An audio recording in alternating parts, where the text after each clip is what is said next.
I can beat him. He's tired. I can tell. We're all going to have to seriously question the system for selecting our national leaders. Find leadership where you can. I came here tonight to be nice and polite. Just get to be, This debate's starting to liven up a little. I thought I was going to die on the vine, but in any event. You've been inconsistent. You've voted against it every time. That's when we use the time machine. We go back in time before the surprise attack. It's clean.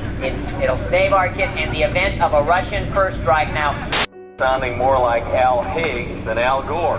Really haven't had it spelled out very successfully. Clearly, how can we appeal to black, to Hispanic, to Asian Pacific, to young people, and to old, and we can win the House? Al, I enjoyed your lecture on consistency, but Carefully, they made their choice. We hope that we can give the same message to the voters of New Hampshire. The problem with the podium platform just fell. Well, there are too many people up there, and at the end of the month, people have less money to spend. Action plan for America. Tax cuts, aid for the Contras, fighting wasteful spending. A strong man with a record of solving tough problems. And when I thought about what we're to say, there was really only one choice where to say it. I had to come here, to my home, to Texas.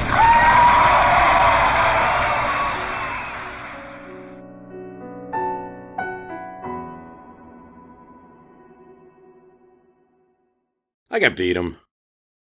He's tired. I can tell. So said some recent law school graduate and county councilman from Delaware, eyeing a scrap with a U.S. senator that served for 25 years, elected every time. Caleb Boggs, his friend said. He's tired. He doesn't want to do it. In a presidential year? In this time, 1972, Delaware was a pretty solid Republican state. Certainly voted Republican more than it did Democrat. Running with Nixon in the first state was actually a good thing. He's only running because Nixon made him. He's takeable.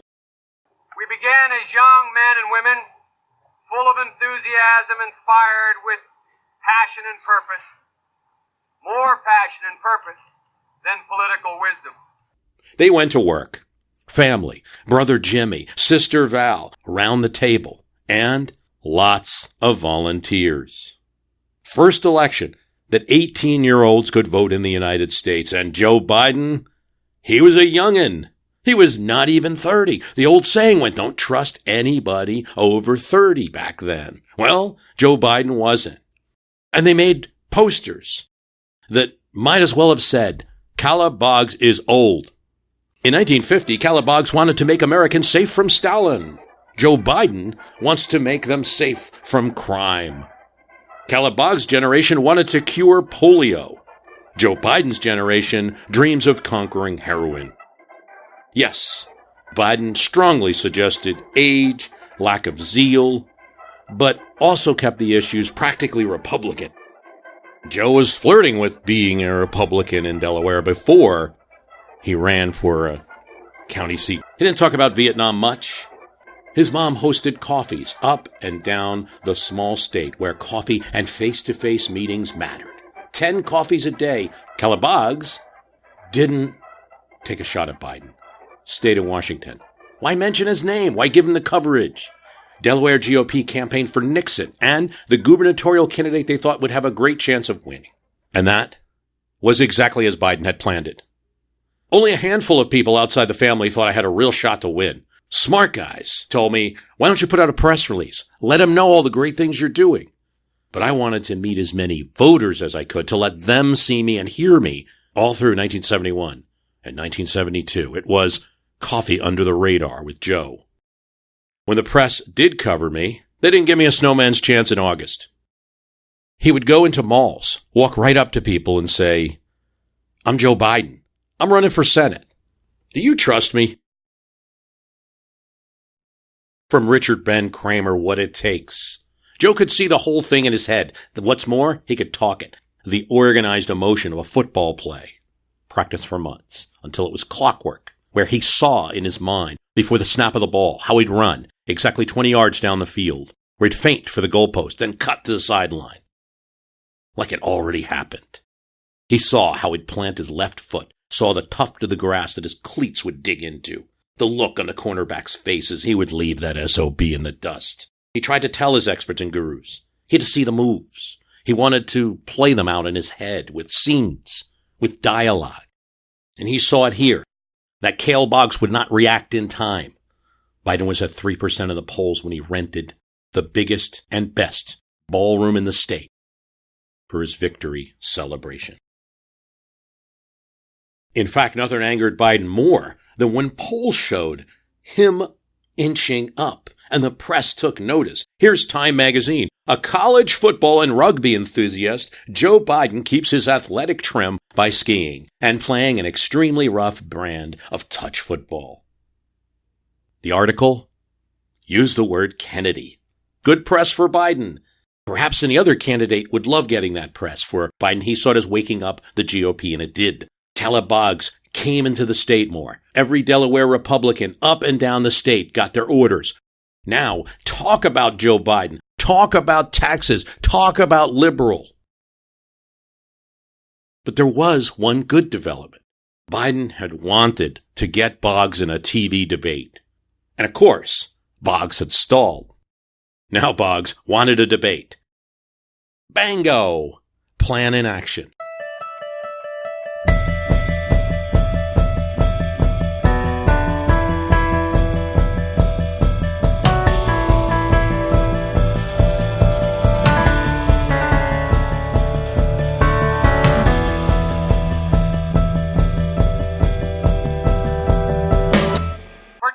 In this society, we have celebrated unrestrained individualism over common community. The house. He was going to buy that house, a great investment, this Wilmington suburb house. Huge lot. Subdivided up. Put in trees. Just like his house now, the house that used to be owned by the DuPonts. They couldn't hold it. Kind of house that you would see in a movie. He would buy it. Parcel it out. He didn't even have the money at the time. Talk to the realtor. Talk to the developer. We'll get you the money. We'll pay it off later. We'll sell the parcels. I already got people. Tim Ridley and Tom Donnellan couldn't get Senator Biden to stop talking about the dang house. Tim Ridley had just joined Biden's office in 1987. And it was really supposed to be a campaign job. That's what it was here. The talk was that Biden would run for president. Now, what was he talking about? Not about Iowa, where he had visited several times, but still seemed a little detached from events. Not about New Hampshire. He was talking about his house. A land developer? What was he, to become a landlord? It's not a good idea, Senator. Why not, Tim? I'm going to put in a tennis court. A tennis court? Didn't seem like the way to appeal to blue-collar Reagan Democrats. $1.5 million house, Senator. It was 1987, when $1.5 million, meant a lot more. You don't get all of this. I'm not spending $1 million.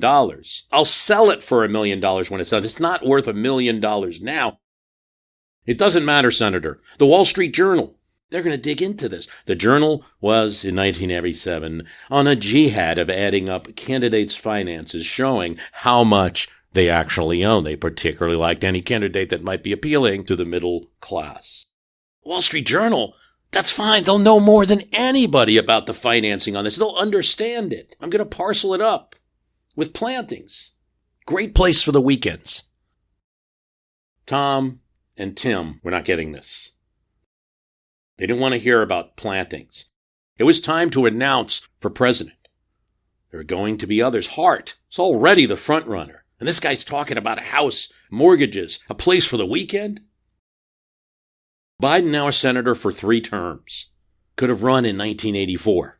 His pollster friend, Pat Cadell, wanted him to run as the baby boomer candidate. He was a little older than the baby boomers, but always identified with them. Biden did not run in 84. And Cadell went on to market new coke and work with lobbyists. The aides pressed Biden on that too. What about that week in Hawaii that you spent with Cadell in a vacation condo? Not what a hungry presidential candidate does. Pat's a friend, guys. Do you know whose townhouse it was, Senator? No. The band manager for Alice Cooper. Joe didn't know who Alice Cooper was, but who cares? Don't you guys get this? I gotta show you this house. If you can see it, it's going to be great. Come on, get in the Bronco. I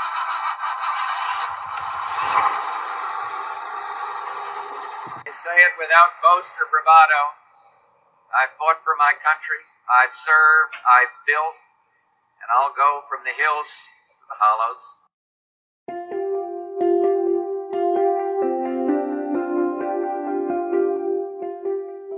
Why does anybody run for president? Democracy tells us it can be anyone. In the 1988 election, it seemed like everyone who was anyone or not even anyone, because you had no incumbent running. And you had open races in 1988 on both sides. George Bush was the incumbent vice president. But that was a mix. There was a perception, the wimp factor, and some reports that he wasn't strong. Reagan was such a big media object that Bush, compared to that, was small. And that opened up opportunities for others. Dole, Pat Robertson, the televangelist 700 Club, Pete DuPont, governor of Delaware, 2 candidates from Delaware, Jack Kemp, author of Reagan's Tax Hunt, trying to claim his legacy as well, Al Haig, former Secretary of State.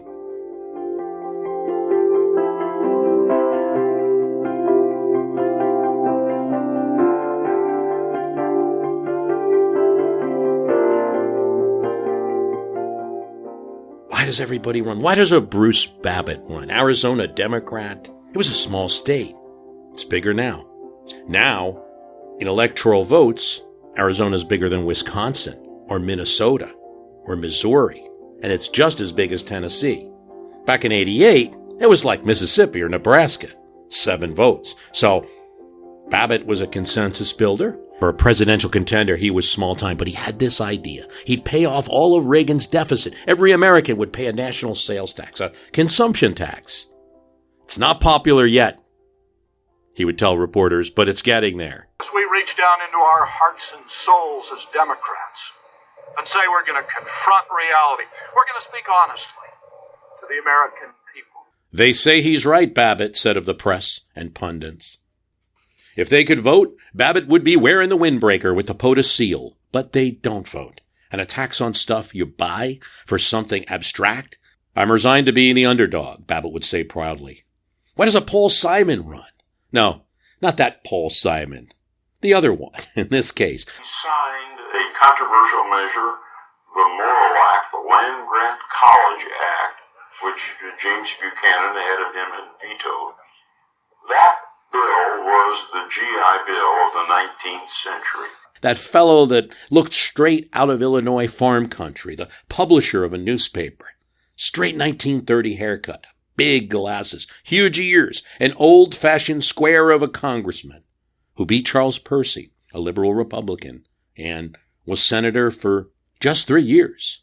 And now running for president of the United States. His proposal for a 1980s work progress administration seemed as old as his look, that Midwestern drawl, and that trademark bow tie around his collar. After Iran-Contra, we need someone who is reliable. And that's what he kept saying. What made Pete DuPont run? Governor of Delaware? He actually got his party angered when he ran for president. They wanted him to take on Biden in the Senate race. But you weren't going to beat Joe in 1988, not in Delaware. And DuPont wanted bigger things. But how could he win? Running against a VP. He had to pick an issue. His was privatizing Social Security. I want to say as a conservative that I believe that our party not only must appeal to evangelical Christian, but ethnic Catholic, to the Jewish community, to young people, to senior citizen. Frankly, Pete, your idea of abolishing Social Security, and frankly, Pat Robertson. Nobody's for abolishing Social Security, Jack. It's for giving a market alternative. The issue is not Social Security or expanding private retirement accounts. We need both. And phasing out subsidies to farmers. How was he going to win Iowa? Well, that was exactly it. He picked an issue that was so obviously not going to win him Iowa that he'd play the martyr. Maybe he'd get votes in a fiscally conservative, puritanical sense. He'd make all the candidates sign a no taxes pledge. He shoves it in Bob Dole's face. There were other candidates who were discussed in the news media, and 88 becomes a huge field. Mario Cuomo, Bill Bradley, Patricia Schroeder, Congresswoman from Colorado, could have potentially been a 1984 running mate for Walter Mondale. Each announced at some point in 1987 that they would not run for 1988, which opened it all up, particularly in the case of Mario Cuomo, who was widely expected to run. Cuomo had made this great speech in the Democratic convention. What was going on? Senator Gary Hart. This election is a choice between the national interest and the political establishment. We had the Hart candidacy. He had run in 84. A lot of people thinking they should have ran Hart after Walter Mondale's blowout. Looking to him, 60% plus in Iowa, and maybe kept some people out of the race. My candidacy represents change and the rebirth of idealism and hope. 88 started in 87. There was such a want of a candidate. Reagan had made the president big again after Nixon's moral fall, Ford's fumbles, and Carter's political fall. Now, if the GOP could shape Reagan's revolution, tweak it, make it, in 84 Democrats ran their comfortable Mondale, hero of the labor activists, crushed. Now it was time for new ideas' Hart to shine. And the equal of Reagan, perhaps on that TV screen, telegenic, what could possibly go? Reporters that were on him from 1984 never gave up hunting. What was with this guy? Party folks didn't know why he came out of nowhere and came up in the polls. What was with this guy? Why did he change his name from Hart Pence? What was his relationship with his fundamentalist mother in his hometown of Ottawa, Kansas? What about his birth date? Why did he change it? How vain. Name, date, mama questions, Hart would call them. Kept coming and coming. Name, date, stupid questions that no other voter would ask him, that no local reporter would ask him. Only the pack of national reporters seemed to be destined to write his biography instead of talking about his issues for president. I'm not going to pose, he told one of his aides. Now, I'll talk to the press. I'm not going to sit there and pose with a camera. Newspapers and magazines wanted to do profiles of candidates to get behind, to give readers everything there were. Okay. I'll sit down. We'll do one. I'll go to my hometown. I didn't do that in 84. I probably should have. People were saying the reason that Walter Mondale slayed you in the 1984 primary, use that famous commercial, where's the beef? And you hadn't prepared them with anything there. There was no person there, just ideas. Well, the new ideas are no good if there's no person behind us. So now he would show up at his hometown. He'd answer a few more reporters' questions. And his staff hooked him up with E.J. Dionne, known to be a little bit better than most in the pack. Okay, I'll talk to Dionne, but I'm not going to pose for the camera. That'll make me look cheap. Fortunate thing is I didn't have many larger contributors, and the only reason, I went to the big guys for the money. I was ready to prostitute myself in the manner in which I talk about it. But what happened was they said, come back when you're 40, son. And so I had to go out.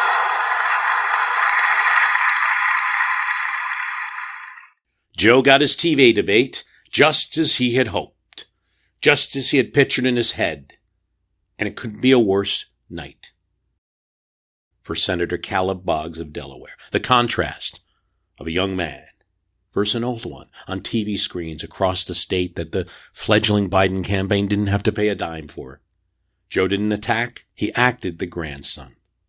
He had memorized the briefing books. He was a quick study, if there was something important to study about, as he had done in law school. They asked old Boggs about a genocide treaty, and Senator Boggs responds that he couldn't recall it. It was something that was insisted upon to separate moderate Republicans from right-wing Republicans. The Birch Society didn't like this genocide treaty. Joe knew the treaty. A dumb candidate would attack Boggs for not knowing this treaty and saying, I know, I'm Mr. Smarty Pants. That wasn't the plan. Biden just responds, I don't remember it either. I'll have to look it up. He won by 3,000 votes. I'm a 29-year-old oddball. The only reason I was able to raise the money is I was able to have a national constituency. In a Delaware tradition, Biden and Boggs, winner and loser, rode in a horse and buggy together in front of a parade of voters and press.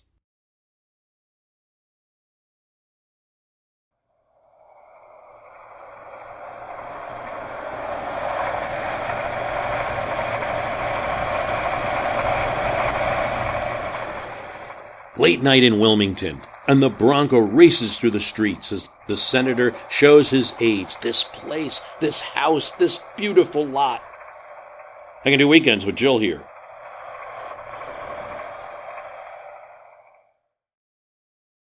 On the ride home, it was quiet. Tim and Tom set him down. It's not going to happen, Senator. There will be no weekends. Everything. What you buy. Who you hang with. Your past life. Girlfriends. Wives. Your current life. All of it will be on the table. You won't see your house. You won't see your plantings. You won't see your Bronco for weeks. The days of 2 papers in Delaware, where if there's some story, you can call up the editor at night, give him your side, and either kill the story or get more favorable coverage. 2 papers, those days are over, Senator. This is a national race. You have to want this. And he told them he did. The thing is, I don't really have to buy the house, he said, turning their idea into his. And then he sat down with them and went over everything for hours, everything that possibly could be used by opposition, all of it. The aides wrote it down. They dubbed it the Night of the Bronco.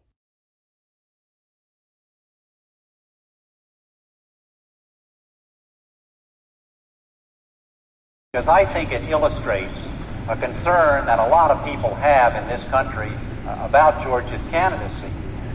George Bush heroically followed America into war, and he skillfully followed Richard Nixon into China. He somewhat less enthusiastically followed Ronald Reagan into the modern economics of tax cuts and job creation. But the question is, in a Bush presidency, where would he lead America? So far, we haven't seen any vision, any principles, any policies. George Bush has one advantage and one disadvantage as a candidate for president in 1988. So wrote a news article. Both of them are Ronald Reagan. 3 out of 5 Americans disapprove of Reagan's handling of foreign affairs. Among Republicans who support Dole, 4 out of 5 disapprove of Reagan. Bush voters approved of his policy more than the national average, so wrote Will Schneider in a column. It's like running against Ronald Reagan, and Ronald Reagan's not a candidate, and George Bush has been a good vice president. Why shouldn't he be promoted? Now, it doesn't normally work that way in politics. Dole was rapidly becoming the alternative. He was the majority leader of the Senate, and so could take credit for some of the Reagan administration's successes, but he was boosted by his clever minuet of disagreement with fumbling Reaganite tactics on the Iran-Contra scandal, and to an extent became a rallying point for critics and skeptics. Dole campaign has been staging area for a number of party operatives who were out of favor with the Reagan White House. He'd end up telling Newsweek he was the hope from the heartland, where farms and Rust Belt factories were in need of help. Jack Germond and Jules Witcover, with their book, Whose Broad Stripes and Bright Stars, bemoaned that there were changes in 1988, that they could ride with Jack Kennedy in a half-empty bus ride through West Virginia countryside, sipping scotch and getting his impressions on the race, or play what they called Albany Rummy with Nelson Rockefeller on the campaign plane, or with Robert Kennedy with this kind of hair-down access, and here in 88, they couldn't even talk to Bush. They didn't think it changed overnight, but one thing was clear. It simply wasn't present in 1988. 88 was much harsher. Campaigns were run by hired guns rather than old friends in the party, financed by contributions, doggedly extract and measured campaigns by bloodless opinion polls. Maybe it was the tape recorders, the devices. Maybe it was the increase in press that after Watergate became so judgmental. But nobody would do off-the-record stories anymore unless they had worked the person for more than worked with the reporter for more than a decade. Bush ran a tight campaign with all of the top Reagan consultants.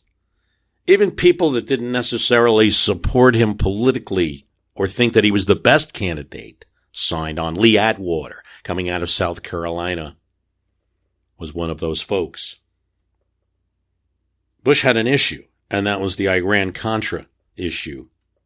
Reagan had admitted some fault in the scandal, but escaped personal blame, mostly by pinning it on his own lack of knowledge about what subordinates were doing. But Bush, as vice president, was in most of the national security meetings, was in many meetings in the Oval. There were more details. The Washington Post on January 5th, 1987 says that Bush was more informed of details than he has acknowledged and has been present at national security meetings where issues of Iran-Contra were discussed. One source in the White House said he knew as much as the president. It was picked up by the Des Moines Register and spread to Iowa voters. Bush would stick to the excuse that his conversations with the president, him giving advice to the president, was something that he should keep quiet. Dole jumps on this. It's time for George to lay it all out. Other candidates attacked how reserved the Bush campaign was, how you couldn't get at them. DuPont said Bush was in a cocoon on Air Force Two. Haig said it was time for him to come out of the cattle chute. Pat Robertson said Bush was using a rose guarding strategy without the rose garden. Big time, so much larger than life, said the Peter Gabriel song. The 80s were a big is a virtue type time. Big bright fashions, enhanced shoulders for women, suspender pants for men, denim jackets, but perfectly crafted denim jackets, and mitten scarves. And power as expressed through your personal computer. The IBM PC-2 with 3.5-inch discs and the OS/2 operating system. How you gonna do it? PS2 it! Not just IBM.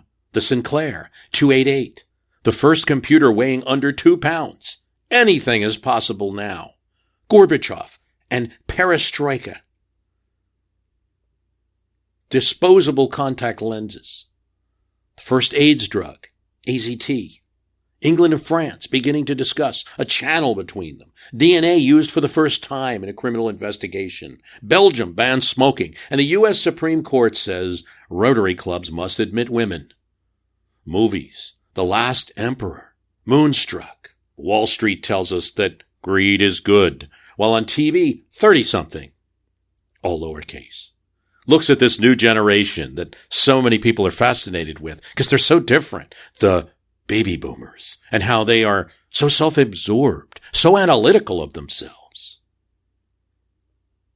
Now, they're reaching adult life. What are they like? How will they react? That's what friends are for is on the radio.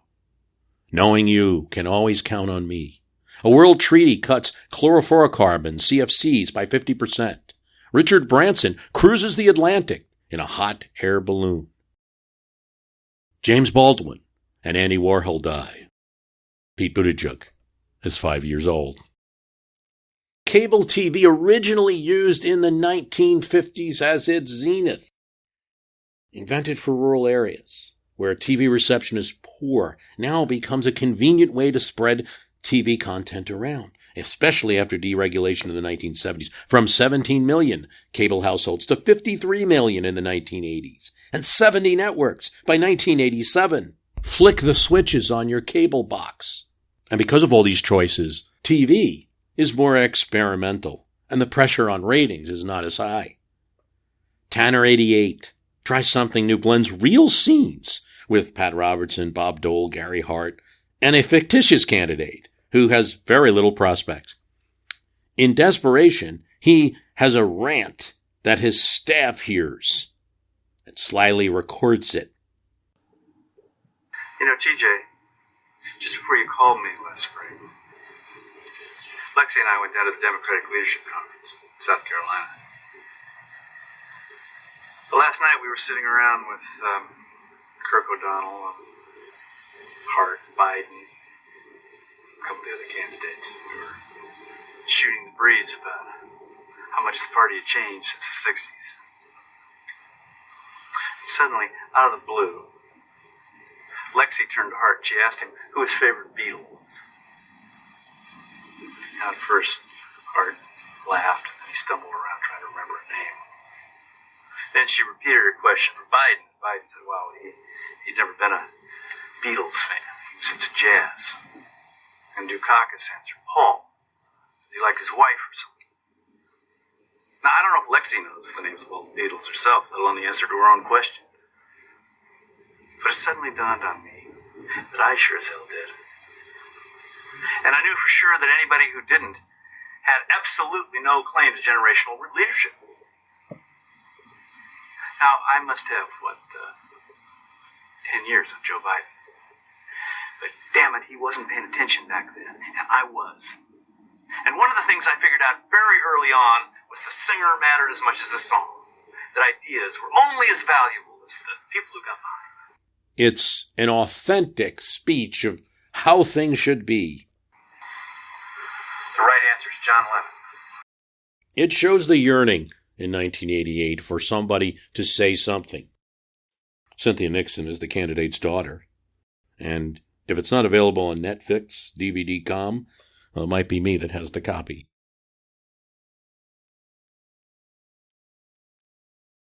Joe Biden was surprised, a senator, and he was a bit of a novelty. He just turned the constitutional age of 30. Right before he got the office, turned 30 before he had to serve, but he was a junior. I had an office so small that people on my staff had to get up and stand sideways so someone could open the front door. And he got the worst committees. But he got something good out of it. Lots of invites to speak. He even made a joke, and perhaps an early flub, when he called himself the token young guy and compared it to being a token black guy. He said, maybe senators should be paid more. Maybe they should have to eschew all of their outside income. This led to a few glares on the floor of the Senate and the conservative Manchester Union to say the voters who elected this stupid, conceited jackass should all kick him in the rear and then kick themselves in the rear for voting for him.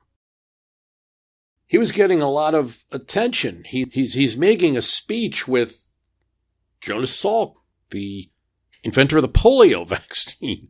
And here's this guy that 3 years ago wasn't even in an office. Hubert Humphrey invites him to speak, and he gets the chance to speak to Richard Daley, mayor of Chicago, and arguably the most powerful Democrat in 1973. He goes to speak to Cook County Democrats, his organization. The mayor introduces Humphrey, but Humphrey had scheduled Biden to speak. He doesn't name Biden. That's when I realized keynote from a 30-year-old junior senator was not what Mayor Daley had had in mind. I got up anyway, Biden said, recounting the story later. Actually, Mayor Hubert Humphrey came out here with me. I didn't come here with Hubert Humphrey. Daley didn't crack a smile. And therefore, neither did the audience. I could tell nobody knew who the hell I was or what I was doing there. So I told them how fortunate they were to have somebody like me as the speaker. No reaction. Then I looked back on Daley and said, if he wanted a political future like mine, he had better get on the stick himself. Mayor Daley looked at me and then looked at the audience and then went, "Ha!" And the crowd went, "Ha!" Then he went, "Ha ha ha ha!" And the crowd did the same. The best lesson in the power of a big city mayor I ever got. Biden is a star in the circuit for 1974, traveling cross-country to speak for candidates in what's going to be a big midterm for his Democratic Party. Very early on, he supports long shot Jimmy Carter. Biden stays loyal, even as Jimmy Carter is elected and is in the White House, supports his energy bill, supports SALT II, missile reduction treaty. Still, Biden says, the relations were a little tricky. I always got the feeling that Carter still didn't trust me. I was lucky to get 10 minutes in the White House, and during that time, he was looking at his watch.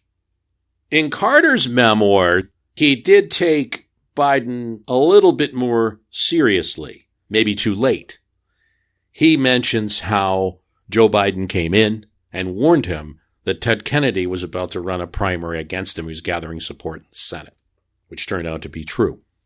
On the issue of busing, Biden stood out. It was to him a liberal death trap that was going to hurt Democrats in the 1978 Senate races, of which he would have one. For his part, he cites complaints that he's getting from African-American constituents in Wilmington who don't want their children to be as far away from home. They could no longer pick up their kids. Some of them didn't have cars. If they're bussed out, if there's some kind of emergency, they can't pick up their kids. Teachers who complained to him they'd have to switch school districts, that they had worked for a long time and in some cases take pay cuts. 2/3 of the people in Newcastle County, the most populated county in the state, would have a new school for their children. It was disruptive, and Biden took a position. If there is segregation by law, in other words, de jure segregation, that was happening because local authorities are insisting on it, that was illegal, and he'd end it. But not for schools that just were racially different, by happenstance, by the neighborhoods that they lived in, de facto segregation. His small state was angry, and there were many crowds that he has to attend as a senator, and they wanted to know what he was doing about the proposed court-instituted busing in Delaware. He stated his position and said that if there was de jure segregation by law, Jim Crow type segregation, he'd pay for his own helicopter to bring kids from one school to another. That comment fell flat with an angry mob, and he spent hours calming them down before he could get out of the event. Now, we're giving Biden's side of the busing issue and the side of many people at the time with this de jure, de facto. Even the courts are going to make this distinction at a certain point. Biden was right that many senators would lose their seats in 78. Jimmy Carter himself had hedged on busing. When a Florida senator proposes a bill that would ban any court-ordered busing, Biden tacks on an amendment. And that amendment, Biden-Eagleton, is going to be very important because it's going to do two things. One is it's going to still allow court-ordered busing. It's going to keep the court. So Biden plays an important role in keeping the court as a factor, in insisting on busing where it's needed. But it does end the health and education and welfare department. This is prior to the Department of Education, their ability to order busing by the executive branch. That position that he takes is something that he suffered recent criticism for. The argument of de juriverse de facto would have put you in moderate circles on this issue back in the 70s. But now one could bring up other issues that some neighborhoods, of course, were made de facto because of real estate policies that have been forward, because of insurance policies, that because of realtors directing certain people of certain races to one neighborhood of the other. So that this was a distinction without a difference, but it certainly was one that back then was a position many had. You know, Mr. Bush has never appointed a judge. I've appointed over 130, so I have a record. They could sum up what would put him in the White House in one word: competence. Michael Stanley Dukakis would make no mistakes. I don't ask people whether they're Republicans or Democrats. I've appointed prosecutors. I've appointed defenders. I don't appoint people I think are liberal or people who think who I think are conservative. I appoint people of independence and integrity and intelligence. Governor of Massachusetts, booming state economy, high-tech, good-paying jobs, the success story of the Democratic Party. These other guys, Biden, Hart, they were dreamers. Exactly what America thinks Democrats do: dream, talk ideas, talk about running. They didn't govern. That's what Governor Mario Cuomo had told his fellow Governor Dukakis after Cuomo had announced that he wouldn't be running. We govern, Mike. In fact, Dukakis wouldn't get caught leaving Beantown without signing those bills he had to sign, moving that paper. And when he was in the governor's chair, no campaign calls. Get those consultants out of here. Get the job done. And that's why you go to the White House. What was the main problem with Reagan? Not in charge. Not checking what the subordinates were doing. The Duke would be in charge just like he had been in Massachusetts. Sure, Massachusetts liberal New Englander, well, worked for Kennedy, son of Greek immigrants. No one ever expected Dukakis to win any of his races. Not his first lieutenant and governor's race, where the Democratic Party bosses in Massachusetts had picked somebody else. But he had the delegates. He worked them for years. Then in the primary for governor against a strong attorney general, he had stood up for coastal residents against development, got involved in small details, and he won. Little question in his record, especially as the Republicans were failing to manage the store. Who else? Gephardt? The rabble that was Congress? Babbit? The guy with the bow tie? And he stuns them. At one point, as he raises $4.5 million.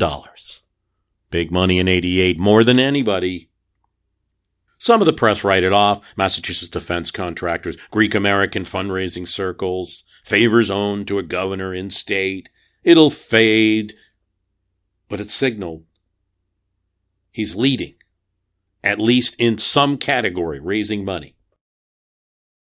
He had other assets. Huge advantage in New Hampshire. New Hampshire Democrats knew Michael Dukakis as a friendly governor. They had a Republican governor when they needed a favor, when they had to put the kibitz on a nuclear power plant. Dukakis helped them out. His longtime aide, John Sasso, had it figured out. If Dukakis could just win Iowa, then New Hampshire would fall. And then suddenly, no one else has wins after the first two primaries. Early momentum. Everyone thought that, of course. Just win Iowa. Richard Gephardt, a red-haired Missourian running from Congress, figured the same thing. Could just win Iowa, and that would set up New Hampshire. They were all thinking that. They're all still thinking that.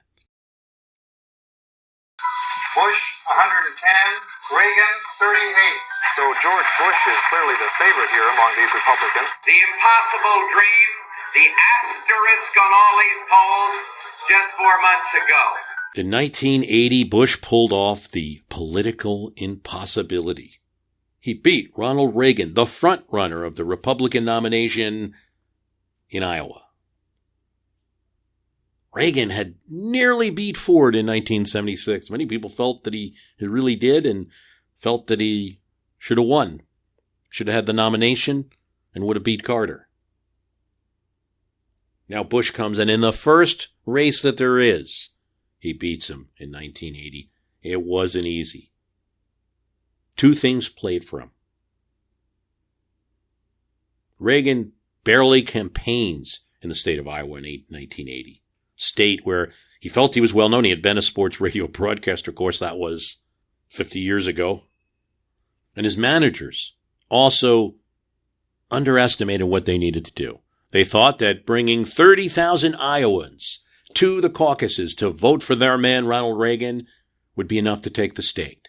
Well, they accomplished it. They brought the 30,000, but it wasn't enough people because George Bush got 33,530 Iowans out to vote in those caucuses. And how did he do that? A savvy aide named Richard Bond worked locally, putting on cards the names of supporters that they had. And then he'd send cards to neighbors. So, did you know that your friend Sally next door is coming out to vote for George Bush? Would you consider coming out to the caucuses? And now, in 1988, Bush had the same team, along with new consultants Lee Atwater, a new assistant, Mary Madeline. Richard Bond was going to run the operation in Iowa for the first important event. And this is a little easier target if they could just get 2,000 Iowans to the event to vote for George Bush. Probably only needed 1,000. They could just get 2,000 there for this cavalcade of stars that the Iowa GOP was holding in 1987, a year before the presidential election, in Ames, Iowa, university town, a cattle show where the Republican candidates would speak, shake hands, talk, stand in the spotlight, then stay for a straw poll to get an early sense of what Iowans thought, or really the Iowans who showed up to the cavalcade thought. Bush wanted to avoid events like this so early on, nothing but to just not creating the atmosphere of a winner, but as frontrunner, he had to go. There would be a news story with the word winner next to it after the cavalcade was done, as early as it was. Bush was supposed to be the front runner, had to do it. Team Bush, GBFP, as they were called, George Bush for President, went to work, setting up buses for supporters, getting those tickets done. A straw poll meant turnout. The more people, the more votes the candidate got. And for the Iowa GOP, it was the more support as they built out their state party base. Win-win. If you just had one candidate running, that's not good for a state party. We like that competition. Mailings went out to every known George Bush supporter in Iowa, followed up by phone banks. Can you come on Saturday? Bush's oil contacts in Texas raised money for the Iowa GOP to show their support. It was early, but Bush had decided on a strategy. Reagan was running, and despite Iran-Contra, despite what anybody felt, he was with him. He'd be loyal. I work with a great president, and I'm damn proud of it, his statement went out. He let the others distance themselves from a president. He let them talk about the new GOP. He wanted the old one. The machine was in place. But when Bush's team came to Ames, they couldn't have predicted the size of the crowds at the cavalcades. Thousands of Republicans converged along with what seemed to be hundreds of reporters and cameramen. But these Republicans looked different. They didn't look like Bush Republicans. They were, for instance, wearing T-shirts to an event like this. And they were doing too much clapping and whooping to appear dignified. They looked at the crowd with binoculars. The T-shirts said, Robertson, the TV evangelist from the 700 Club, was running and wanted to make a big showing here. Lee Atwater said to Richard Bond at the time, I'm gonna kill you.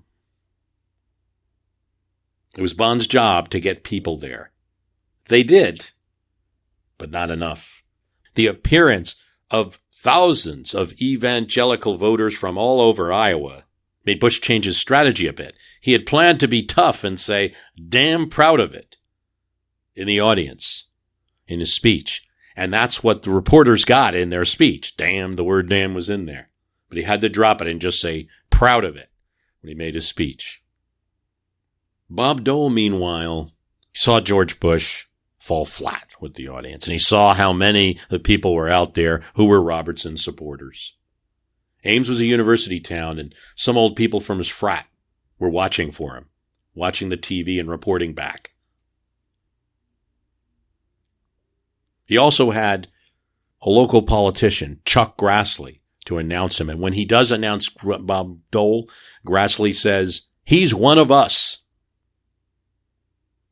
Dole could see Bush didn't work, talking about Reagan, even attacking Democrats in this crowd at this time. Too political. Dole did the best he could in a crowd that wasn't there for him necessarily, but a pro-Robertson crowd. He said he welcomed them to the party. "The stakes are high," he said, "but we need you, and we need your prayers."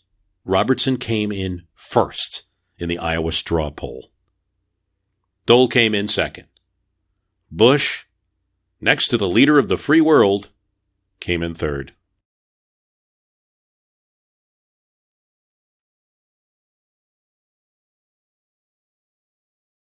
Hart's profile with E.J. Dionne did not go well. It was just a slightly nuanced version, he felt, of the same name, date, mama questions that he kept going. Did anybody know that Russia was changing? Did anybody know that there's new technologies now? Did anybody know that the demographics of America were changing? The baby boom generation? The next president would sit down with Gorbachev, work on the environment, the economy. What the heck do they need to know about my name or what I like for breakfast? But E.J. Dionne still kept asking questions of that variety. Is it about you that attracts so much attention? What are you getting at, E.J.? Hart responded. Why are there so many questions of it? Let's have it. Why don't you really get at it? Okay. Senator, why do you think we think you're weird? That was the end of the profile interviews, and Hart was generally done with journos.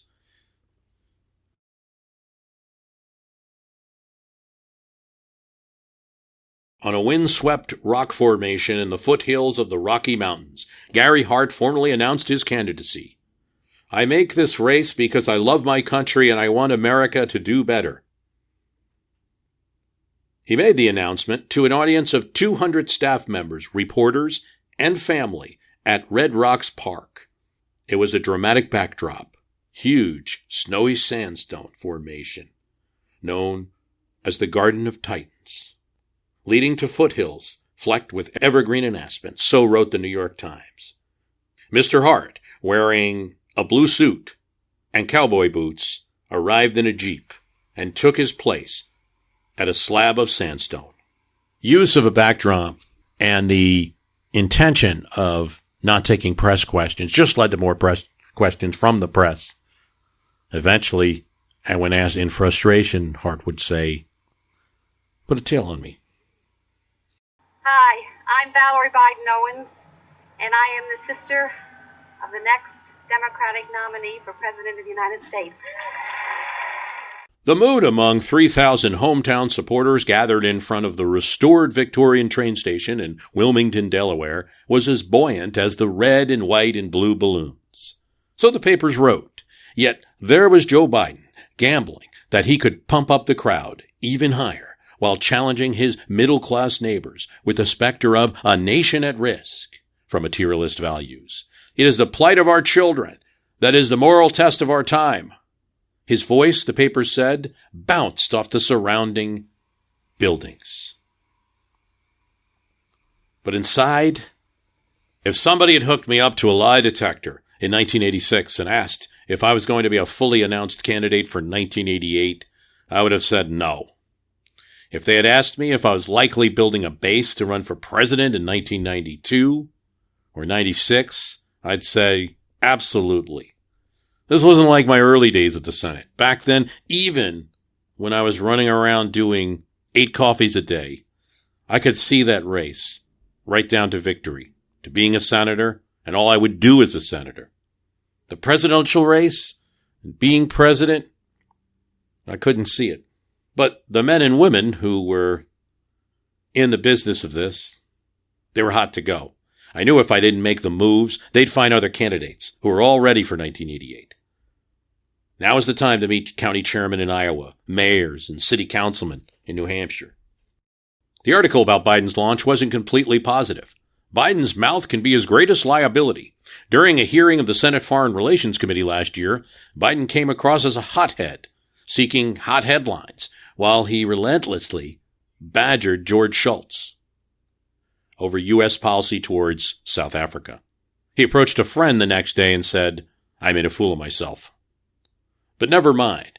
With pollster Pat Caddell, Biden exhorts those from their 20s to their 40s to trade up from dreary materialism to exhilarating activism. Baby boomers, the article noted, made up 58% of the voting base this year. And a friendly quote from Republican activist John Sears: "Biden on paper has more to work with than the other Democrats." Still, as Biden traveled about his ability to convert paper assets to real ones, some party workers are put off by Biden's verbal excesses. Says an Iowa activist off the record, he just might talk himself out of the nomination. Asked the week after his launch if he would consider Jesse Jackson as a running mate, he said, Jackson lacked elective service experience. He later said the question was silly, given where Jackson was in the polls. And if the president can't get movement, the president has the option of bringing across-the-board penalties against their products coming here. Now, what's the evidence? The evidence is that when we have stood up, other countries open up. Japan on microchips, and now Canada across the board in the fairest, freest trade treaty that we've ever achieved. Gephardt was running a shoe leather campaign. It's the same way that he had always won in Missouri. Shake every hand, go to every door. And he had spent over 100 days in Iowa working that state. After all, that's what Jimmy Carter did. It's what he always had done. But something was off because he was still not getting beyond that 1 to 3% in the early polls until he figured something out. The way he had run his campaign was that he had House members that would support him. If you elect me president, I'll be able to get stuff done from day one. What's the biggest problem with the Reagan administration? They can't get things through Congress. It's a Democratic Congress. I won't have that problem. And here's all these House members that already support me and my agenda. I'll get things done. I know the House. Great message for the press, fell flat in Iowa, New Hampshire. So he decides on a new strategy. And it comes, and he first makes a speech, then turns it into a TV ad. We make a car here called the Chrysler K car that cost $10,000. Compare it to the Hyundai that costs $7,000. But if you sell it in Korea, and his teeth clenched as he's saying this, with different tariffs, the car now costs $40,000. When I'm president, I will meet with the South Koreans, and I'm going to ask them to remove the tariffs. And when they leave the table, they're going to be thinking how they're going to sell their Hyundai in the U.S. when it cost $40,000. I was hurting. Farms are foreclosing. He makes it in a speech, then TV ads, and each week he moves up in the polls. As one observer had said, Gephardt was now the Howard Beale of American politics, referring to the famous anchorman in the TV movie network who said, I'm mad as hell and I'm not going to take it anymore. That he had spent decades in Washington, D.C. working with insiders was not part of this advertising message. Because tonight we have an opportunity to play a part in one of the most exciting and significant political developments in the modern history of the United States. From The Nation, 1988, Jesse Jackson is a serious candidate for the presidency. He was always serious. It was just the political scientists and other politicians who belittled his campaign, trivialized his efforts, and disdained his prospects. For 5 years, his distance from the funders, the managers, the mediators, and the consultants who manipulate the Democratic Party and legitimize its candidates has allowed Jackson to do unimaginable things and say unspeakable words about race, about class, about equality, and indeed about democracy. In 1988, Bernie Sanders endorses Jesse Jackson. That's a clip that later has become famous because when Bernie Sanders during the 2016 Democratic primary was attacked, you don't have enough support among African Americans. What have you done for civil rights? He pointed out that he was one of the few senators that endorsed Jesse Jackson in 1988. Jesse Jackson's brand of politics fits Sanders very well. Here's where some of Jesse Jackson 88's issues: creating a work progress administration to rebuild infrastructure, reprioritizing the war on drugs to focus lefts on mandatory minimums for drug users, and more on harsher punishment for money laundering bankers and others who are part of the supply end, reversing Reaganomics-inspired tax cuts for the richest 10%, declaring apartheid South Africa to be a rogue nation in the world, instituting an immediate nuclear freeze. What must presidents do? Convene the family. What must presidents do? Convene a management team of competent people. They help guide our government on a daily basis. Most of those who become Secretary of State, Attorney General, Secretary of Labor are not elected officials. Congress people and senators are. Some elected officials are not leaders. And some leaders are not elected officials. Find leadership where you can. More controversial were proposals for reparations for the descendants of black slaves. Now, he insisted he wasn't sure what form those would take. It might be like education grants or something like that. But he brings up the issue in 88. Also supporting the formation of a Palestinian state.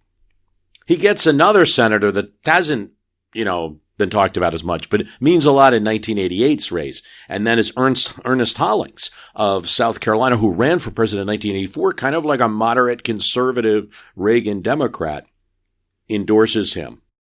Calling each other friend and brother, one newspaper account writes, the two presented a scene that would have been unimaginable 30 years ago. Hollings is the only white superdelegate pledged to the Chicago civil rights leader at the Democratic Convention, and that disturbs Jackson. The candidate made his views known to 33 senators who were also superdelegates at a reception where Hollings was hosting. Jackson said he received almost 30% of the popular vote in the primaries and had hoped he would receive a proportionate number of endorsements from the superdelegates, party and elected officials who were delegates not selected to the primary. Even though I received 7 million votes, only Senator Hollings has endorsed me. Jesse Jackson's run in 1988 was a build-on from his run in 1984. It was historic. There were some interesting dynamics in the race in 1988 now that people had seen what happened in 1984. For one thing, other African-American politicians, most notably Coleman Young in Michigan, mayor of Detroit, who had supported the Democratic establishment, who had supported Mondale in 1984, now flock to Jesse Jackson because they see where their population is going, where their constituents are going. And everyone's excited about Jesse, and they're going with him. Jesse's going to increase his vote share by 4 times. Not only that, his manager, Jerry Austin, really insisted on a be in it to win it campaign. Should try to find opportunity. One of the things is there's nobody contesting like the Alaska caucus. So he literally sends up a box of Jesse pins up there to some activists. And they end up winning that caucus. That was just one of the cheapest and easiest. He estimates it cost him $1,550 for the whole campaign. Jackson's so-called kill ratio was like 4-1, compared to the other candidates. In other words, your vote per dollar was 4 times better than any other candidate. And he had another advantage in 1988, that opposing candidates were not aiming their fire at Jackson for fear of angering his base. At some point, Jesse's either going to get to the convention or he's going to drop out of the race, and someone's going to have to take those delegates. The Dukakis people in particular are hands off. So in some ways, Jackson in 88 is running against himself. trying to do better than what he did in 84 to build up. At the highest level, his campaign was insisting they were going for the nomination. Probably it was more aiming for vice presidency. After all, in 84, you had nominated a woman vice president. Maybe it was time for the Democratic Party to embrace an African-American vice president. And the next president of the United States has to be someone the American people can believe will stay with his convictions. And if pressure comes from Gorbachev, from domestic interest groups, from wherever the pressure comes, you got to be willing to stand your ground and be consistent. And just when the race was comfortable and people were finding their places, a new factor had entered the primaries. He'd hoped initially to get his name out with a race, a light race, and then maybe run for 92, but heavyweight donors looking at the 88 race from 30,000 feet didn't see the exciting scrum that others did. They saw liberal governor from Massachusetts, sales tax guy, crazy heart, reverend, guy with a bow tie, liberal House member, and wanted to find a candidate that could be a Democratic moderate. Al Gore, son of a Tennessee senator, and a Tennessee senator himself, with a nifty knack for arms control issues. He'd do in a pinch. And when he did, he started swinging at everyone. He was the moderate, the Reagan Democrat, the Southerner. Dukakis wouldn't play in the South. Some Democrats want to vote against any weapons system. He chided them. Turn and run may work for some, but not for my country. Strangely, although he was new in the race, he was almost as well funded as Dukakis right off the bat, raising millions of dollars. Each candidate that drops in or drops out of a race like 1988, where there are so many different candidates running, changes the whole race a little. Sam Nunn, the powerful military supporting senator from Georgia, dropped out of the race. That created this opportunity for Gore. And once Gore was in, he primarily took on Gephardt and Dukakis. He made it clear that nominating Dukakis was a signal to the South they weren't wanted, and attacking Gephardt's anti-Contra votes. But in any race where there's multiple people running, there's some strange dynamics that only a political physicist could predict or measure. Because with Gore dropping in, now Paul Simon is seeing, well, wait, I may have 9% in Iowa now. This guy's going to take it away. I don't think any of us need to be knifing each other, he attacks Gore. Bruce Babbit, too, takes a shot at Gore for being too tough. You're coming off as a tough kid on the block, Al. For modern listeners, hearing Al Gore as the more conservative to moderate Democrat in the field, it is probably difficult to understand the way issues have fallen since then. But in 1988, that's exactly where it was. It is important to note, and Gephardt is pointing this out in debates, that there are many occasions where Gore's voting record is somewhat liberal, particularly for someone from Tennessee. And the issues of arm control is, it's not one that's as popular now. In the 1980s, having an arms control issue on your resume, it was an interesting combination, especially for Democratic senators, because what you're able to do, it has the word arms in there. But what you're really doing is negotiating peace. But because it's arms control, if you say you're an arms control expert or an advocate for arms control, experienced arms control negotiator, and they would send these congressional teams out to work with the administration on negotiations with the Soviet Union, it made it seem like you had strong foreign policy credentials. It seems warlike, even though it's something that's peaceful. You could appeal to two groups at the same time. Same with fiscally conservative. That was an issue that was a description that you heard a lot in the 80s and 90s. You don't hear a lot of this among Democrats now. The strategies are different. But fiscally conservative was a way to say, look, I'm going to balance the budget. Of course, one of the ways you might balance the budget is with a new tax. Let me announce in advance that I am making a brief announcement here, and then the judge and I are going to depart. The image of the Reagan White House has been covered up by the kind of gaga nostalgia that surrounds Reagan. I've talked about Reagan quite a bit on the podcast, but you have to understand that he was a politician as any other. During that time, that's the way it was felt. No magic, Better operator than Carter in politics, certainly, but no magic. There were lots of Reagan comments, lots of Reagan complaints. My next-door neighbor, Mr. Middlehammer, God bless the guy, 80 years old and walking around the town 2 miles a day at least, used to take a nickel in his hand and, voila, he would show us a dime. Then he'd say, I can't change a dime into a nickel. Only Ronald Reagan can do that. These are the kind of comments that, it doesn't matter who's president. You just insert X into the joke. And certainly a number of Carter jokes that I grew up with. My point is, he was the president subject to ebbs and flows. The economy was great. And I won't say to you no questions. I know better than that. Having been in here before, there will be no answers.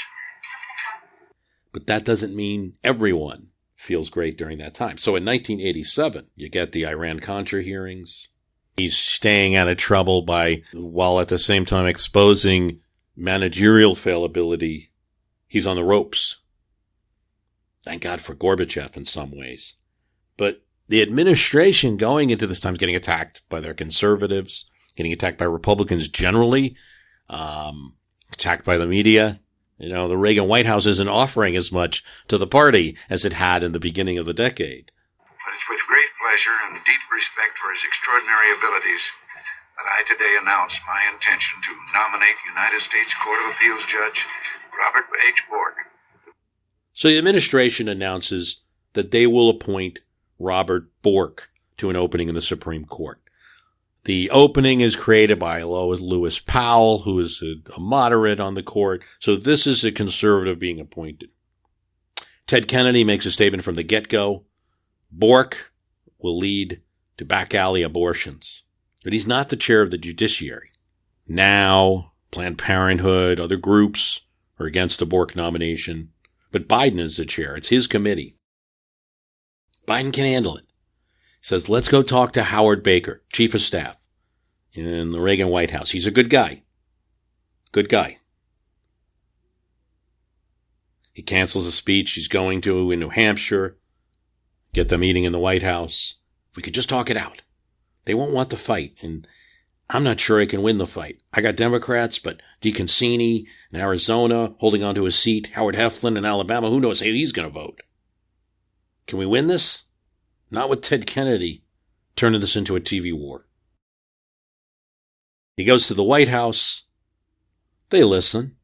They nod. And they go forward with the nomination. Give back something to the base, and they'll look past the slide to the left on Gorby, arms control, tax reform. Biden doesn't handle the rest well. He comes out and says he'll do everything to stop the nomination. Then he's attacked for not being objective. He's the chairman of the Judiciary Committee. Should be open-minded. Then he says he regrets making the statement. Now liberal groups go after him. As Jules Whitcover says, he just can't stop talking.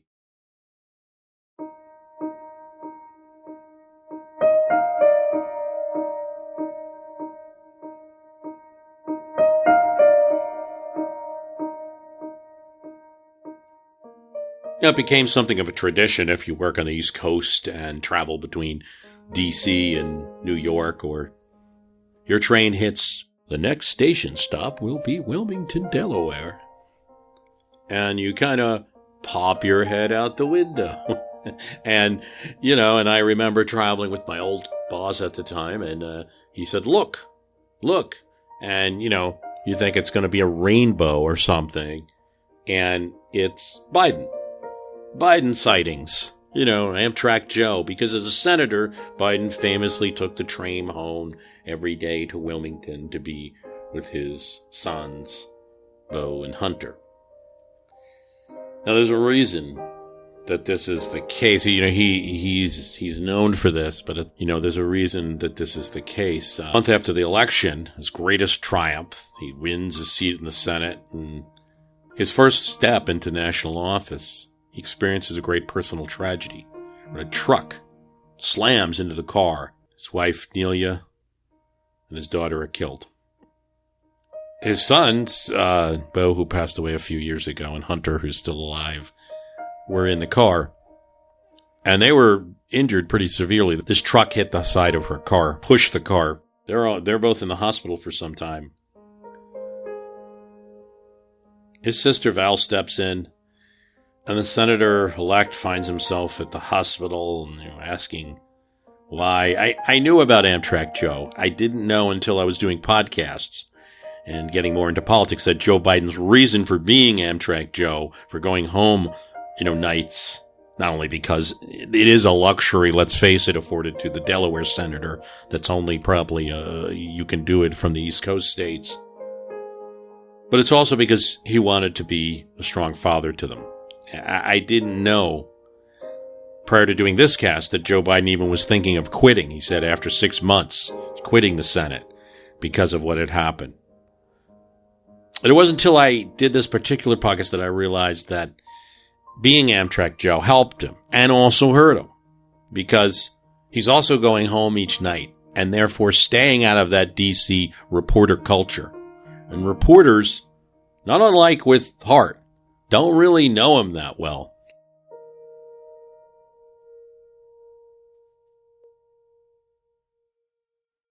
What's the difference? Bob Dole led the fight to save Social Security. George Bush had nothing to do with it. Bob Dole pushed President Reagan's tax cuts through the Senate. George Bush had nothing to do with it. Bush campaign now wanted to show voters who Dole really was. All of this, not one of us, really annoyed George Bush. And they had a weapon. They would ask him to release his tax returns. Dole, after all, was a multimillionaire. They leaked the story to local newspapers, Iowa, New Hampshire. Ask him about his tax returns. All Bob Dole could do was respond, "Gosh, you guys really swallowed that story from Bush." There were questions about his real estate deals, his relationships with bankers in Russell, Kansas, and all over the state. How did he get all this money as a senator? "It's a blind trust," he would tell reporters. Started to annoy him in Iowa and New Hampshire. He'd talk to real people about their real problems. And all reporters would ask back to Dole is, "What's your net worth?" "Beats me." "Why don't you release your returns?" "Nobody gave it to me. The American dream." Bush kept the story for weeks going in the press, and eventually Bush had to hand his tax returns. So did Dole. 20 years of tax returns, as it turned out. The story disappeared for the most part. This was Judge Robert Bork's second day of confirmation hearings before the Senate Judiciary Committee. Joe Biden went over and over this story as he did his research as to what he might do to oppose the Bork nomination. John Rutledge was a force in politics in South Carolina at the founding of the nation. He and his younger brother would play a role. He was a judge on South Carolina's Chancery Court and a member of the U.S. Constitutional Convention in 1787. In 1795, he was appointed for the Supreme Court by President George Washington. And at the same time, John Jay had been sent to Great Britain to negotiate a treaty with that country, and the results were unpopular with many Americans when it was leaked to the press. These are the types of things and the pages that Joe Biden was turning, learning more and more about John Rutledge, and about especially how Rutledge had done what few Supreme Court nominees would do. He spoke out on a major issue. Rutledge was angered as any about the leaked details of the Jay Treaty. And when asked to speak mid-nomination, he did what few justice nominees would do. He spoke out. "As dearly as I love Washington, I'd rather see him dead than sign this treaty." He didn't just come out against the treaty. He came out against the treaty in a big way. And those comments, mixed with some concern about his sanity, compelled the Senate to vote against his nomination. Not only this, but Judge Learned Hand never got a SCOTUS job. All right, he wasn't nominated, but he was never nominated by the president because he was a extreme supporter of free speech. No one questioned John Rutledge's constitutional knowledge, his education, his law experience. No one questioned how good a judge Learned Hand was. In fact, he was a very good one. People relied on his decisions. He swayed justices that were on the court. But John Rutledge was denied a seat in the Supreme Court of the United States, not for his law ability because of his views. Biden liked this story so much and was telling so many people speaking at the ABA about Rutledge, started calling him Old John, Old John. This is the situation he's in, Biden realizes. Robert Bork was a professor at Yale. You can't argue qualifications. Heck, Biden went to law school at Syracuse. To disapprove a judge, they can consider that. The press can. The ABA can. Southern Democrats, Western Democrats that he's dealing with on his committee can. That's what you have to look at. Learn at hand. Old John. In between hearings, there was not much time for the campaign. The campaign was writing a speech on the plane. Big speech. Iowa State Fair. I need an ending. An aide, David Wilhelm, found something that Bill Schneider had wrote in an article. What about the Kinnock stuff? Kinnock. The public began to warm to Labour's leader, Neil Kinnock, who slowly started chiselling away at the Tories' lead in the polls. Mr. Trevithick said last week that it was a walkover, this election. You were going to walk away with it. And he said, oh, no, I didn't say that at all. The leader of the Labour Party had lost the British election in 1987, but had improved his party's chances. And there was a great speech where he talked about his generation and his ancestors and how come he was the first one to go to college. Was it because they were such bad people or such sloths, or was it because of better policies? And for Biden, it framed everything of why one would be a Democrat. Biden had just spoken to the Democrats in 1982, told them to get away from the special interests. Incurred a little bit of wrath for that among some in the party. Yeah. So when he came across this Kinnock stuff, it spoke volumes. Yeah. Let's use that.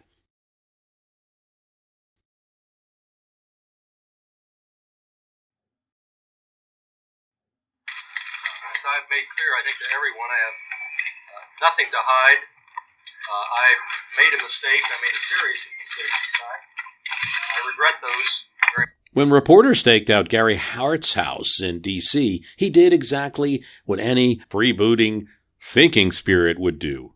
Not what you or I might do, or probably what any of the other 88 candidates would do. He went out and talked to those reporters. An anonymous tip about a possible affair had led Miami Herald reporters to confront Hart outside his Washington townhouse. Their story ran the next day. The very same day, the New York Times printed quotes from an earlier Hart interview. Gary Hart fled to his mountain retreat in Colorado Thursday. Believe me, if my intent was to have a relationship with a woman, particularly a very attractive one, I certainly wouldn't have gone about it this way. I invited press scrutiny. Do not know, I'm not going into a theological definition of what constitutes adultery. In some people's minds, it's people being married and having relationships with other people. And just like that, it was over. Apologize for being late. There was a little traffic coming down Bear Creek Canyon this morning. He goes out and makes a speech to reporters. I'd intended, quite frankly, to come down here this morning and read a short, carefully worded political statement saying that I was withdrawing from the race and then quietly disappear from the stage. And there's this little moment in the speech where it's like, is he actually, listen to the supporters clapping, like, is he actually going to go through with this, or is he not leaving the race? And then after, frankly, tossing and turning all night, as I have for the last 3 or 4 nights, I woke up about 4 or 5 this morning with a start. And I said to myself, hell no.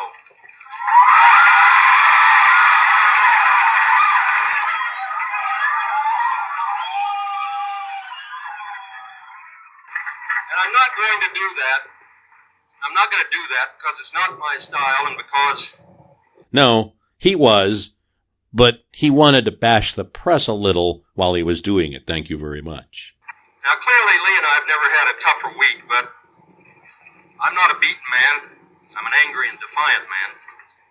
I've said that I bend, but I don't break. And believe me, I'm not broken. There's a lot of work to do. we're all going to have to seriously question the system for selecting our national leaders. That reduces the press of this nation to hunters and presidential candidates to being hunted. Events of this week should not deter any of you who are idealistic young people from moving on and moving up. I would say to the young people of this country, the torch of idealism burns bright in your hearts. It should lead you into public service and national service. It should lead you to want to make this country better. And whoever you are and whatever you do in that cause, at least in spirit, I will be with you. Thank you very much. This is big because Hart's withdrawal was not predicted by anyone. It excites the Biden people. Jump ball, one of his Iowa hands say. But that's probably the only campaign among all of them that are excited about this. The other polls are hoping that he'd stay in. Hart had 62% of the Iowa Democrats in the polls when he got into the race. But professional party people didn't like him. And also there was a big feeling that his support was softened. While no one anticipated the Donna Rice story, there was a sense that something like this would come out. There was just something unknown about him, and he was covering. And in any case, even if a candidate couldn't beat them, couldn't beat Hart, they sense weakness, and they wanted to be that number two, or to win Iowa and be that giant killer to get those news stories. Well, without Hart, there was no giant to kill. As one of Bruce Babbit's political consultants says, Iowa was the dragon. Who would be the St. George?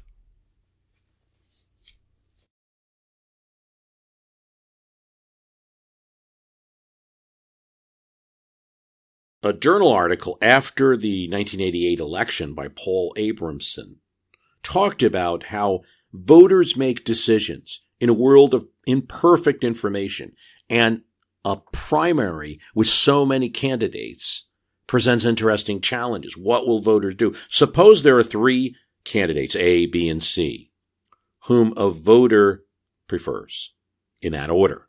Suppose A has very little chance of winning, but the race between B and C is close. One form of sophisticated voting occurs if a vote for B is cast to avoid a wasted vote on A.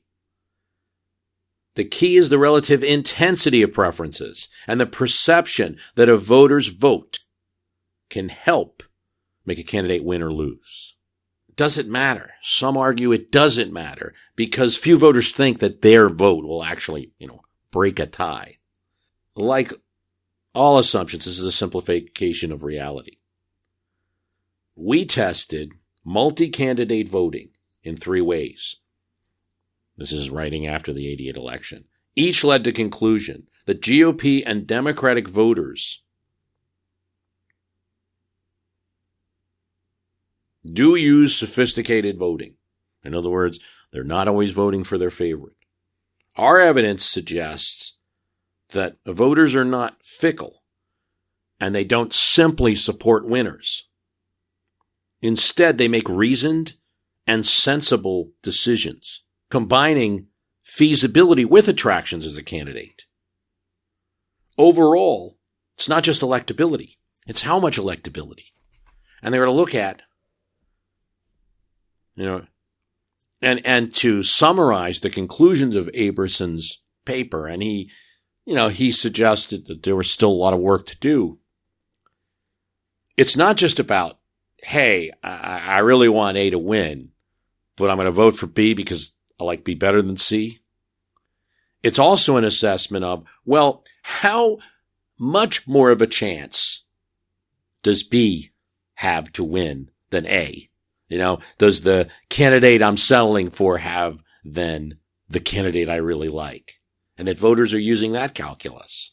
You kind of saw this in the 84 election, that between Hart and Mondale in that primary, that Hart had that electability factor, but it started to fade, and he wasn't getting the type of poll numbers showing his electability as that much greater than Mondale as the race went on more.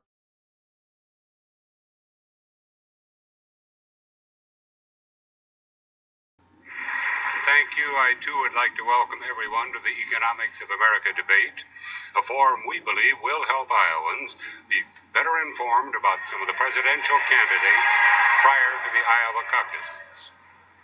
Getting down to the business, let me introduce the candidates, and may I ask that there be no applause in interest of saving time. In 1911, the Iowa State Fair created a new exhibit, the butter cow, a huge cow shaped from a slab of delicious gold butter.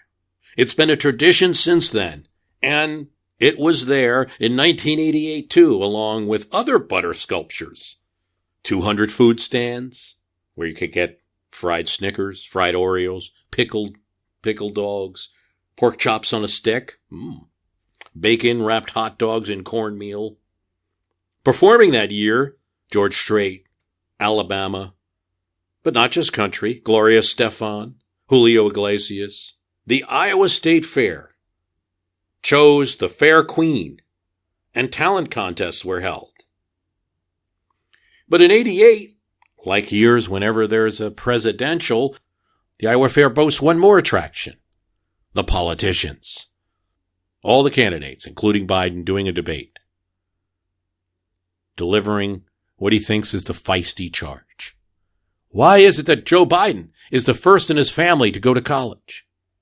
My ancestors who worked in the coal mines came up after 12 hours to play football for hours. Why is it that my wife, who's sitting out there in the audience, is the first in her family to ever go to college? The speech that Neil Kinnock had given. Why am I the first Kinnock in 1,000 generations to be able to get to university? Even to the point of coal miners, and that was British football, and Joe Biden was saying they were playing American football. And crucially, aide Tim Ridley realizes they didn't credit Kinnock in the speech. Now, other times he's making the speech in Iowa, he credits this. Reporters have documented this.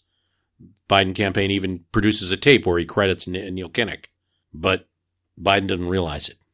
But fortunately, neither do the reporters at the Iowa State Fair. Like Kinnock. I should have just said, like Kinnock in that speech. It was naive as hell.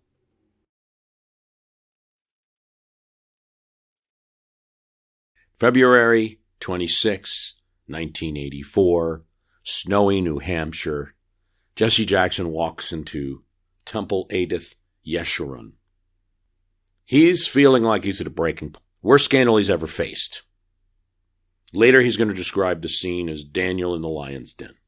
But the reason that he's in trouble in 84 after this kind of revolutionary campaign is that he had an off-record conversation with Washington Post reporters. He first denies, where he refers to New York City as Hymietown.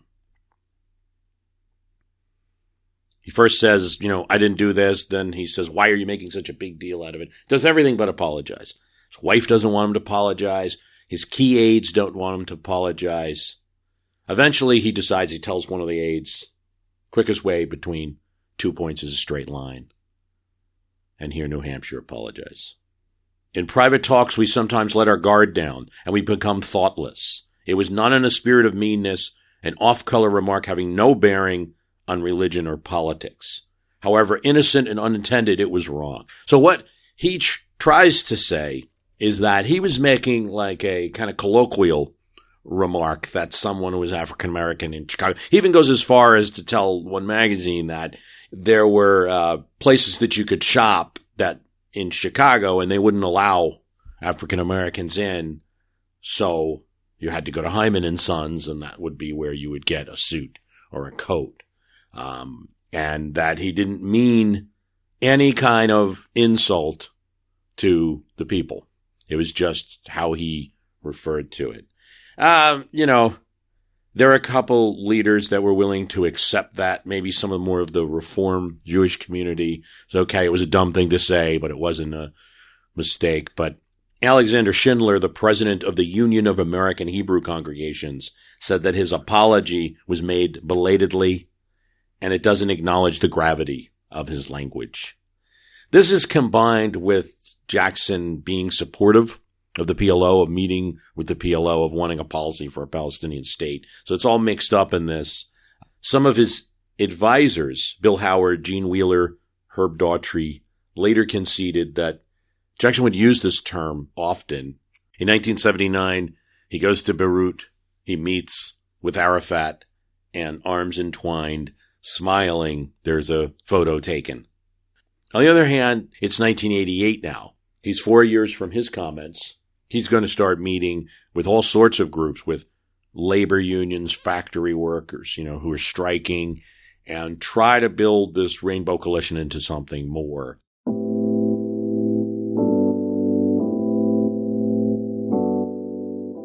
Here's from Richard Ben Kramer. When the Biden team got the call about the Kinnock stuff, no one was worried.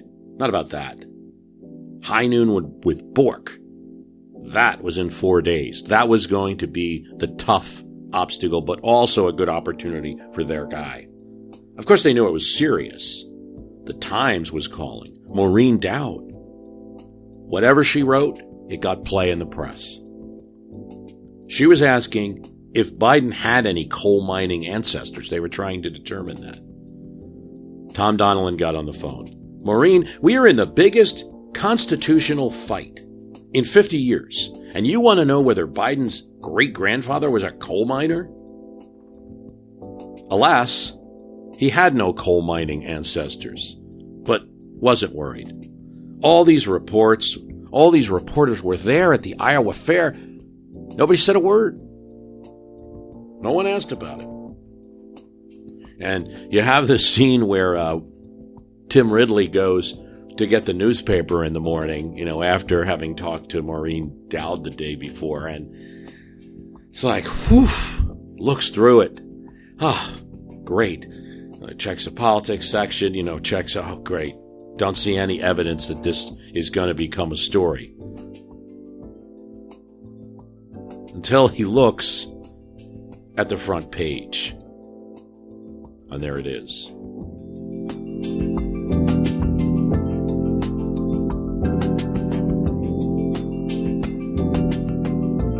I want to thank you for listening. Remember, the website is www.myhistorycanbeatupyourpolitics.com.